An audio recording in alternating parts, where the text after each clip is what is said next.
dijauhi segala-galanya. Makanya orang yang begini hancur hidupnya, hancur hidupnya.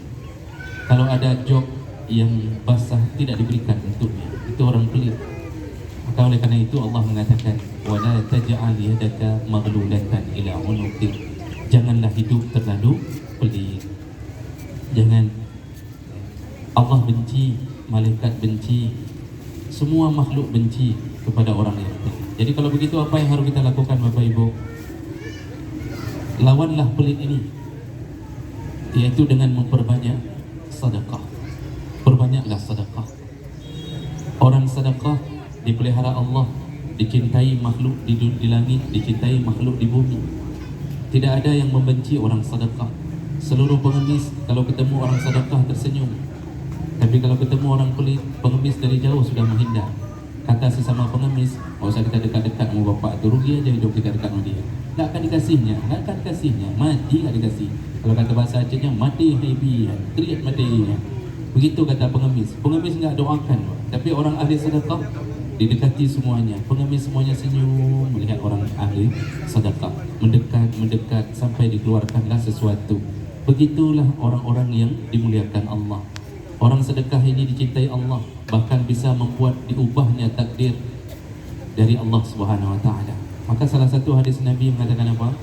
Orang sedekah selain daripada menghilangkan kemurkaan Allah, orang sedekah juga bisa menyebabkan hilangnya penyakit pada dirinya. Itu hadis Nabi. Sakit itu bisa sembuh gara-gara sedekah.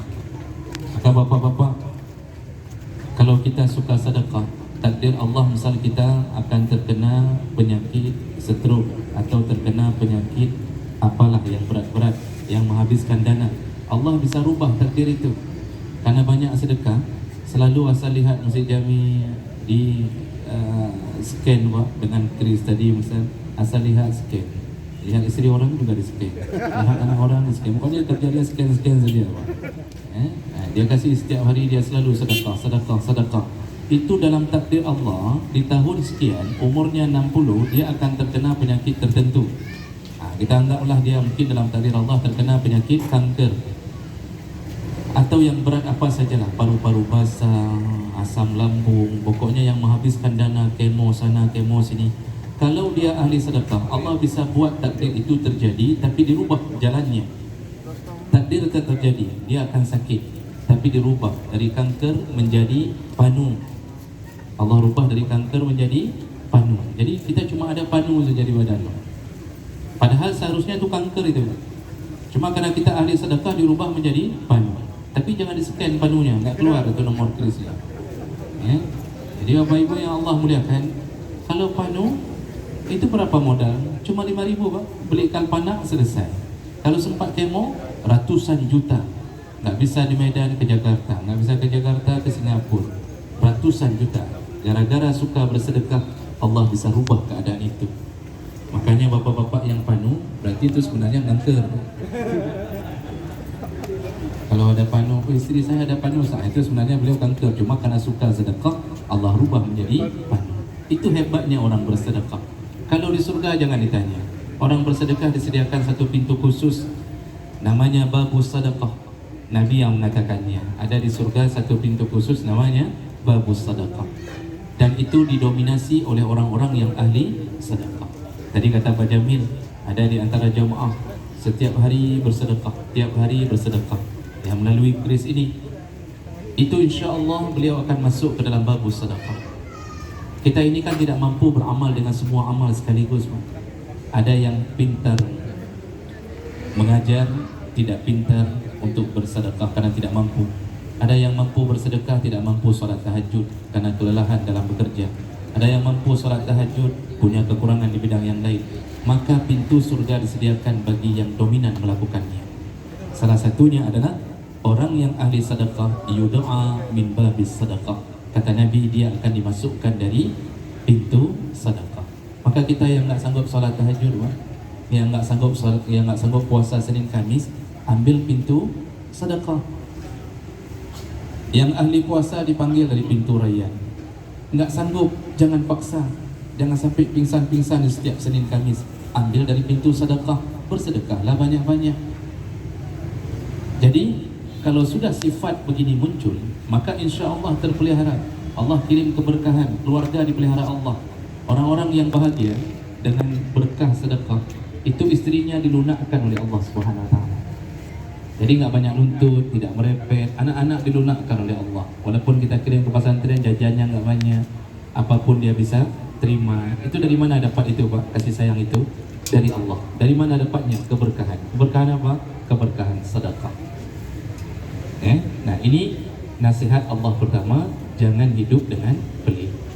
Yang terakhir, nasihat yang kedua, yaitu Allah mengatakannya, wala tabsudha kullal basti. Pelit jangan, terlalu boros pun jangan, kata Allah. Jadi larang juga terlalu boros. Orang yang boros itu ada dua model, ada yang jatuh ke dalam israf, ada yang jatuh ke dalam mubazir. Makanya kadang-kadang dalam Al-Quran kita dengar kalimat wala tusrifu innahu la yuhibbul musrifin. Janganlah engkau melakukan israf, berlebih-lebihan, karena Allah tidak suka kepada yang israf. Tapi di ayat lain Allah katakan wala tubazzir tabzira. Janganlah engkau melakukan mubazir, karena temannya syaitan adalah orang-orang yang suka mubazir. Nah, ini dua-dua model ini boros. Apa bedanya israf sama tabzir sama mubazir? Orang selama ini membahasakan semuanya mubazir. Padahal ada bedanya israf sama tabzir. Kalau israf itu melebih-lebihkan, boros pada sesuatu yang dibutuhkan, itu namanya israf. Boros pada sesuatu yang dibutuhkan.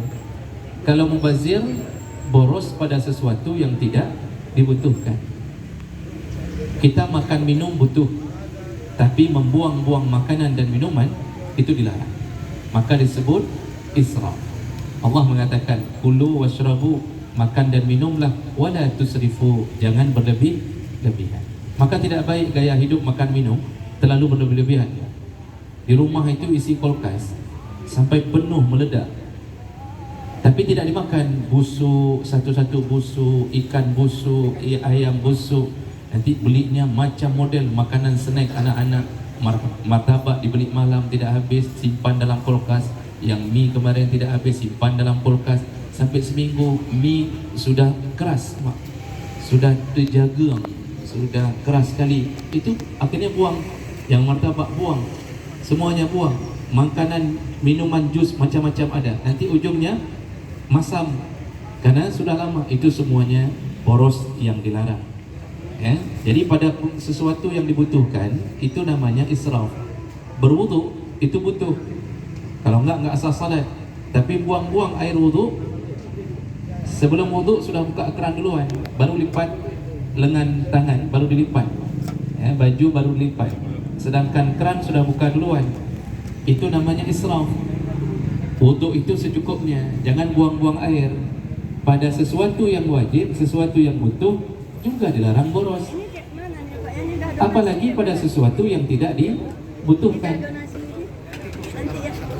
Makanya mubazir itu beda dengan israf. Mubazir itu nggak dibutuhkan. Apa contoh mubazir? Kita biasanya beli sesuatu yang tidak bermanfaat. Nah, kalau biasanya kalau istri-istri kita itu mengumpulkan model-model ceret, begitu kan? Ada ceret kuning, ceret putih, ceret kuning putih, ceret hitam, kumpul semuanya dalam satu lemari. Itu ada gelas macam model gelas, gelas mama, gelas papa, gelas gelas tulang, gelas macam-macam, pakwa, pakcik, lengkap, sampai gelas-gelas cucu, hanya untuk letakkan dalam lemari, pakai nggak pernah. Tupperware nggak butuh, kita nggak perlu hidup dengan Tupperware, sudah ada kulkas, tapi dikumpulkan jadi hobi, kumpulin Tupperware. Maka ada satu lemari isinya Tupperware semua, macam model, lonjong, bulat, segi 4, segi 3, macam model. Itu mubazir.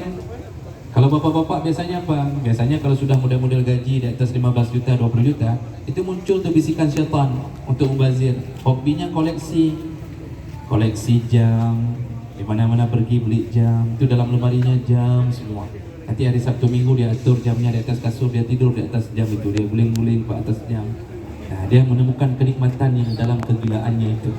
Nanti ada yang model beli mobil kecil-kecil Pak, atau dalam lemari. Senangnya dia, ini semuanya tabzir. Itu paling senang syaitan dengan orang begitu. Kumpul sesuatu yang nggak dibutuhkan. Jadi kerjanya koleksi. Kalau dulu koleksi perangko dikoleksi semuanya.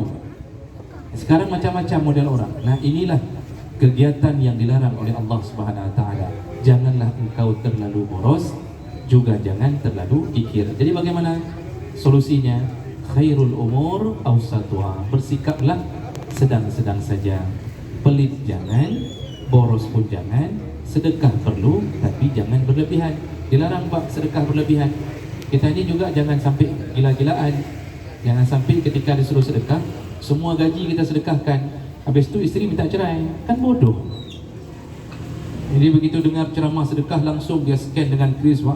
Gaji 2,5 juta, potong BPJS tinggal 2,200,000. Begitu disuruh sedekah, disedekahkan 2,200,000. ATM kosong, uang belanja tak ada, SPP anak belum bayar. Itu dilarang. Sedekah itu sekedarnya saja, tapi jangan nampakkan pelit kita dalam sedekah. Masa waktu di scan hanya demi mendapatkan yang hijau-hijau itu, scannya 1.000, padahal yang hijau itu isinya sekitar 45.000 itu Pak, kalau saya nggak salah, atau 50.000. Jadi masa scannya 1.000 untuk masjid? Malulah scan 1.000 untuk masjid. Masjid itu paling kurang dikasih 1,500 paling kurang. Jangan 1.000 Pak. 2.000 sudah oke lah, 2.000 sudah oke. Ini kasih ke masjid, lewat celengan masjid, ada yang model Pak, cuma menatap saja, ditatapnya celengan lewat sampai ke ujung.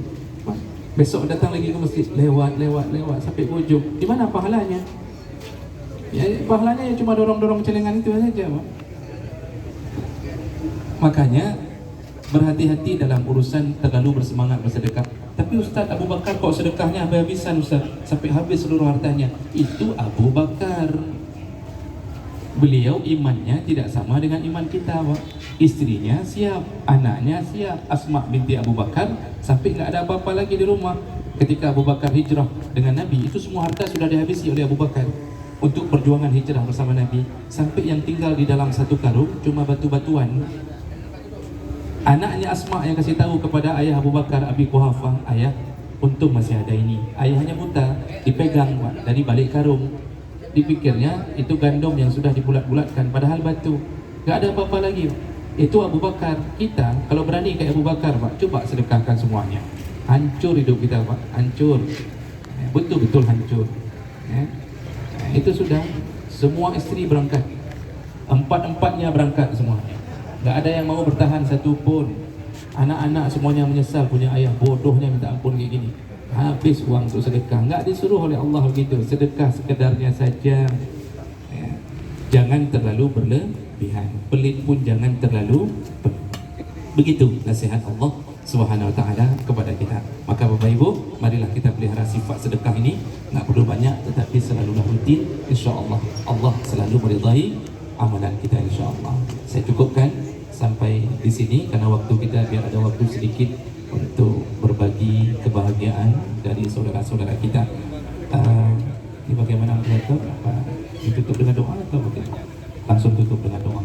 Baik, Bapak Ibu, untuk mengakhiri acara kita, kita tadahkan tangan kita langsung kepada Allah Subhanahu Wa Taala.